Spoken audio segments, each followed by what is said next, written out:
Bonjour. Alors voilà, avec tout ce qu'on a vu jusqu'à présent dans le domaine du magnétisme, eh bien on est arrivé à un stade qui exige une petite mise au point sur le plan historique. En effet, au niveau historique, on est en train de passer des années 1820 aux années 1830, qui sont des années marquées par un abandon progressif des théories d'Ampère. Et ça, ça peut paraître très surprenant. Quand on connaît l'apport d'Ampère à la théorie du magnétisme, on a effectivement beaucoup de mal à comprendre pourquoi on a abandonné ces théories. Et pourtant, il est essentiel de le comprendre si on veut aborder convenablement la théorie moderne du magnétisme et de l'électromagnétisme, telle que je te les présenterai dans les séquences qui vont suivre. Donc voilà, c'est pour ça que j'ai préparé cette séquence, une séquence un petit peu particulière, tu vas le voir, puisque je vais te donner toutes mes explications sous forme symbolique, sous forme imagée, symbolique, c'est-à-dire sous forme allégorique. Donc voilà, toutes les images seront des symboles, comme ce sol ici quadrillé qui représente la théorie du magnétisme. Et tu y reconnais d'ailleurs tous les savants qui ont construit cette théorie. Rappelle-toi, on est passé de Pierre de Maricourt au XIIIe siècle pour arriver au XIXe siècle, ici notamment avec Biot, ceci en passant par William Gilbert et René Descartes au XVIe siècle, et ensuite par Coulomb au XVIIIe siècle. Alors, comme tu le sais, tous ces savants ont basé leur théorie sur l'hypothèse de l'existence du monopôle magnétique. Toutes leurs explications passaient par le monopôle magnétique. Que je vais donc représenter ici comme un petit roi autoritaire qui règne sur le domaine du magnétisme. C'est le monopôle magnétique qui faisait la loi dans ce domaine. Jusqu'au jour où est arrivé un personnage terrible, équipé d'une arme redoutable qui symboliquement représente son intelligence, son ouverture d'esprit, sa liberté d'esprit, sa créativité, toutes les qualités qu'il a utilisées pour combattre le monopôle magnétique. Tu l'as reconnu, c'est Ampère, à qui je donne ici l'image de Rambo. Tu l'avais peut-être reconnu. Rambo, qui est la figure moderne du héros déchu, du héros abandonné, puisque c'est bien de ça dont il s'agit dans cette séquence. Alors voilà, effectivement, on peut dire qu'Ampère était un véritable héros qui, grâce à des qualités exceptionnelles, a osé s'opposer à la pensée dominante de son époque, qui avait pourtant mis 600 ans à se construire, une pensée dominante qui était centrée sur ce concept de monopôle magnétique. Alors voilà, Ampère a combattu le monopôle magnétique au point de vouloir l'éliminer. Pour Ampère, ce monopôle magnétique ne devait pas exister. Et pour ça, dans cette vision allégorique ici, je vais dire qu'il a tiré 2 cartouches.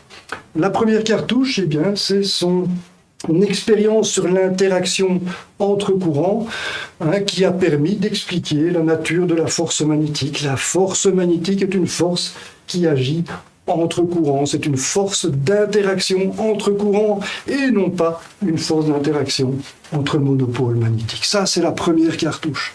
La deuxième cartouche, ça a été l'explication tout à fait naturelle du comportement des aimants sur base des courants de surface, c'est-à-dire en l'absence totale de monopôle. Voilà, on se rend bien compte qu'avec 2 arguments pareils, le monopôle n'a pas tenu. Il a été abattu. Voilà. Et sur le terrain occupé par ce monopôle, Ampère a pu construire sa propre théorie qu'il a baptisée électrodynamique, une théorie extrêmement élégante. Grâce à son habileté mathématique, Ampère a réussi à formuler l'interaction entre courants. On voit sa formule ici, c'est une formule extrêmement riche qui lui a permis d'expliquer toutes ses observations expérimentales. Donc tout était parfait pour Ampère, jusqu'à ce qu'arrive un autre savant du nom de Michael Faraday, un savant anglais, qui est contemporain d'Ampère, et qui avait pris connaissance des théories d'Ampère. Il avait été très intéressé par ses expériences, et il a décidé de répéter ses expériences et d'en faire encore d'autres. Et il a réalisé notamment des expériences dans le domaine du magnétisme et de l'électricité à la fois. C'est une expérience très importante que Faraday a réalisée au début des années 1830. Voilà, alors cette expérience porte sur le magnétisme. On voit qu'il manipule ici un aimant, il va bouger cet aimant ici, à proximité donc de cette bobine de fil de cuivre. Et le mouvement de l'aimant va créer ici l'apparition d'électricité, c'est-à-dire d'une différence de potentiel, ou on pourrait dire, autrement dit, d'un champ électrique. Donc voilà, il a étudié l'interaction entre magnétisme et électricité. Alors, Faraday était essentiellement un expérimentateur, mais il avait tout de même une vision théorique des choses.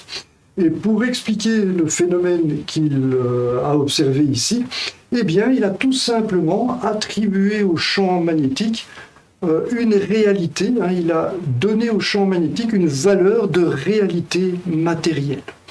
On parle de champ magnétique depuis William Gilbert et René Descartes, qui avaient introduit donc cette notion de ligne de force.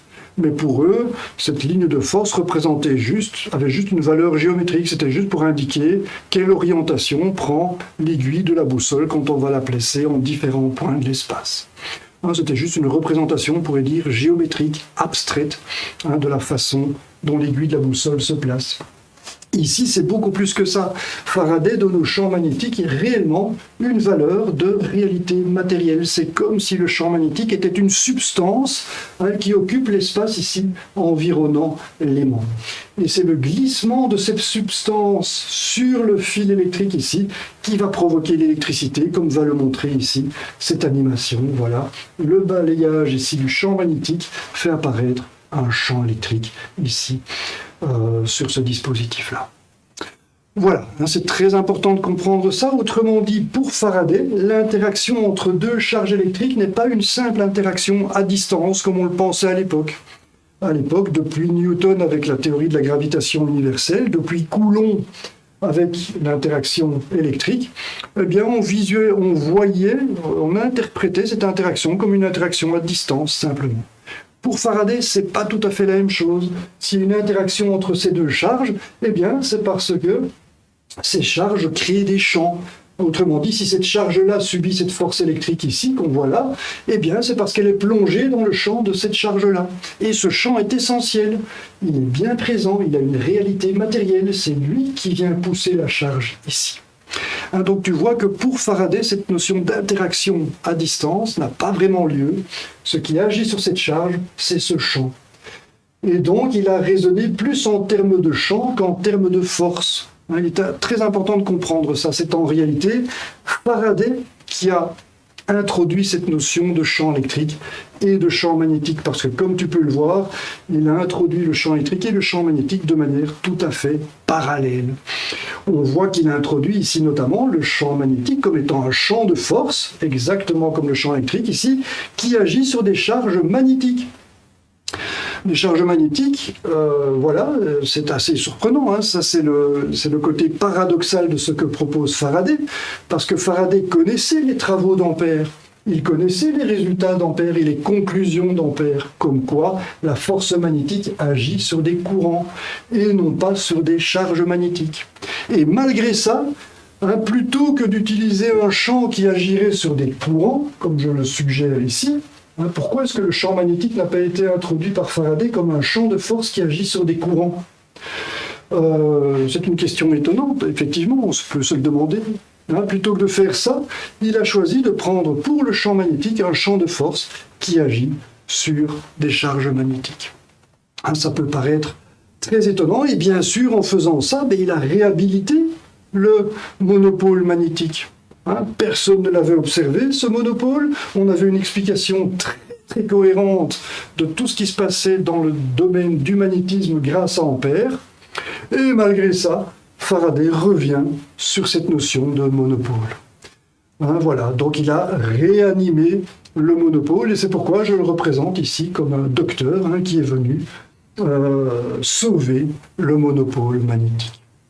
Alors cette réanimation du monopôle magnétique s'est encore amplifiée avec l'arrivée de Maxwell.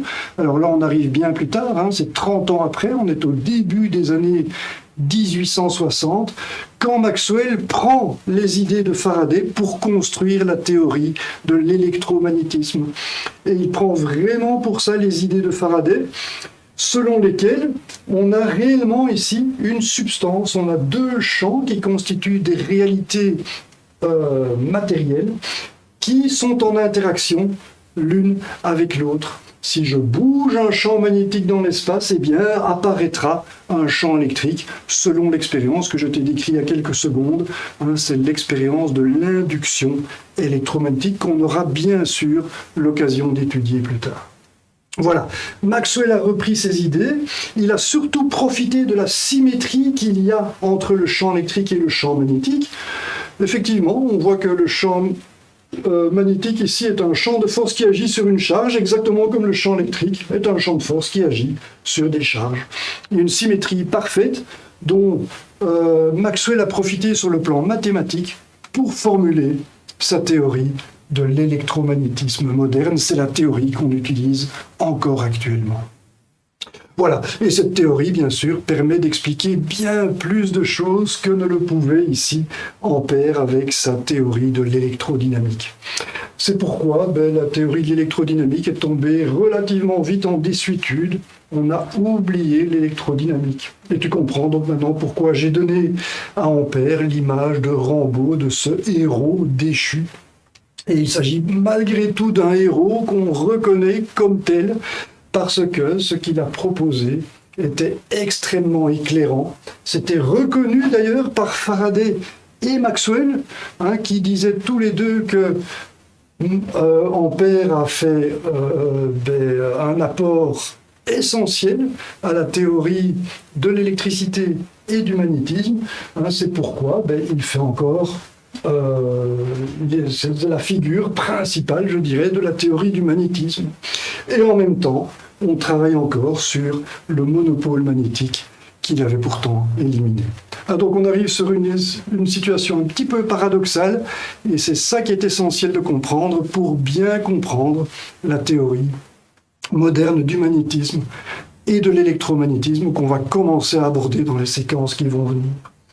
Et dans la prochaine séquence, je t'expliquerai pourquoi Faraday a introduit le champ magnétique comme un champ de force sur les charges magnétiques, c'est-à-dire qu'il est revenu au monopôle magnétique qui avait été éliminé par Ampère.